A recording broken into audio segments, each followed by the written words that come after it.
안녕하세요. 김신철입니다. 주택법에 의하면 투기과열지구, 조정 대상 지역 내 주택이나 분양가 상한제 적용 주택의 경우에는 3년에서 6개월 이내의 기간 동안 아파트 분양권 전매가 제한되죠. 부동산 투기를 억제하고 무주택자를 보호하기 위한 그런 규정인데요. 그런데 최초의 수부장자가 입주때까지 납부해야 할 매매대금을 마련하지 못하거나 여러 가지 사정 때문에 프리미엄을 받고 분양권을 불법적으로 전매하는 경우가 있는데요.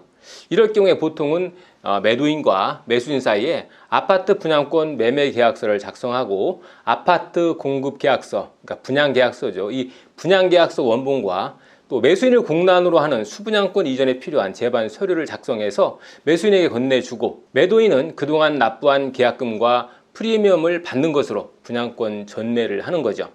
그런데 이렇게 분양권 전매 계약을 체결한 후에 시간이 흐르면서 상황이 변하죠. 시간이 지나면서 부동산 값이 예상보다 훨씬 높게 올랐을 경우에 최초의 수분양자의 마음이 변하는 거죠.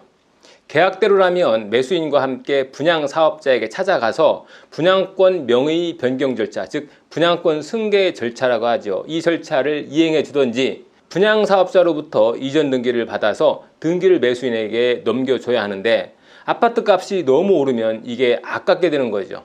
본인 명의의 분양권이나 등기를 그대로 가지고 있거나 팔으면 엄청난 이익을 얻게 되는 거죠. 그래서 매도인은 유혹에 빠지고 결국 상도이보다는 이익을 쫓아서 분양권 전매가 불법이기 때문에 분양권 전매 계약은 무효다, 그래서 넘겨줄 수 없다라는 주장을 하게 되는 거죠. 이렇게 되면 분양권을 매수한 사람은 프리미엄 주고 사서 몇 년간 중도금, 잔금을 대신 납부해주고 아파트를 취득하지 못하게 되는 그런 상황이 되었으니까 억울하겠죠. 그래서 결국 법적 분쟁이 시작됩니다. 자, 그러면 이 전매 금지 기간 중에 분양권 전매에 관해서 우리 법률은 어떤 태도를 취하고 있을까요? 자, 주택법을 보면 전매 금지 기간 중에 아파트 분양권을 전매한 사람은 3년 이하의 징역이나 3천만 원 이하의 벌금에 처해지고요. 또 10년 동안 입주 자격에 제한을 받게 되죠. 그래서 주택 청약도 10년간 할 수 없게 규정하고 있죠. 참고로 이 주택법은 전매한 사람만 처벌하는 규정을 두고 있고요. 매수한 사람은 처벌 규정을 두고 있지 않습니다. 자, 문제는 이 전매 제한 기간 내에 주택법을 위반해서 체결한 매도인과 매수인 사이에 이 분양권 전매 계약의 효력인데요. 만약에 이 분양권 전매 계약이 주택법이라는 강행 규정에 저촉돼서 무효라고 한다면 분양권 매도인은 분양권 매수인에게 분양권을 넘겨주지 않아도 되고요. 매수인에게 이미 이전 등기를 해준 상태라고 하더라도 매매 계약이, 즉 전매 계약이 무효이니까 이전 등기에 말소를 청구해서 아파트를 다시 가져올 수가 있겠죠.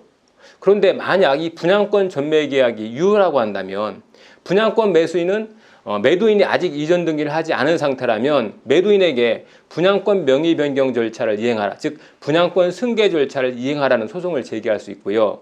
또 이미 매도인 앞으로 소유권 이전 등기가 마쳐진 상태다라고 하면 그 등기를 매수인 앞으로 등기를 이전해달라는 그런 청구를 할 수 있는 거죠. 자, 이거는 결국 이 주택법상 전매 행위 제한 규정의 법적 성질에 따라서 결론이 달라질 텐데요. 주택법상 전매 제한 규정을 효력 규정으로 본다면, 즉 이 전매 제한 규정이 사법상의 전매 행위의 효력을 규정하고 있는 그런 규정으로 본다면 매도인과 매수인 사이의 전매 행위가 무효라고 볼 것이고요.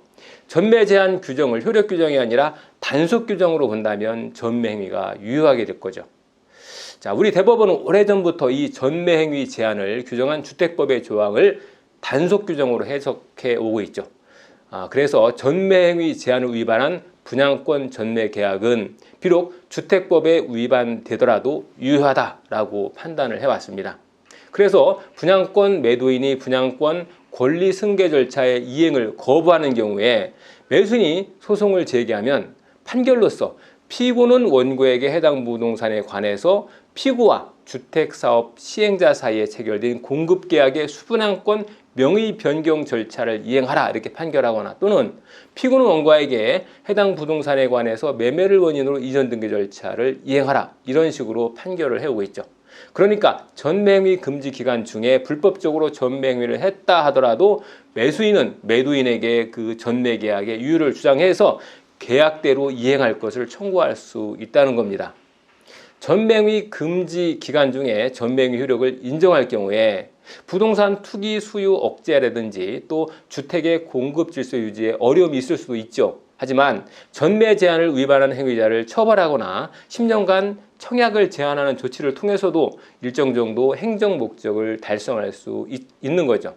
또 전매 계약의 효력을 일률적으로 부정할 경우에는 이걸 믿고 아파트를 거래한 사람들의 안전이 크게 위협을 받겠죠. 이런 점을 고려하면 대법원 판례 태도가 타당한 것으로 보입니다. 오늘은 주택의 전매 행위를 제한하고 있는 주택법을 위반해서 분양권 전매를 했을 경우에 그 분양권 전매의 효력이 어떤지 살펴봤습니다. 김신철 변호사였습니다. 감사합니다.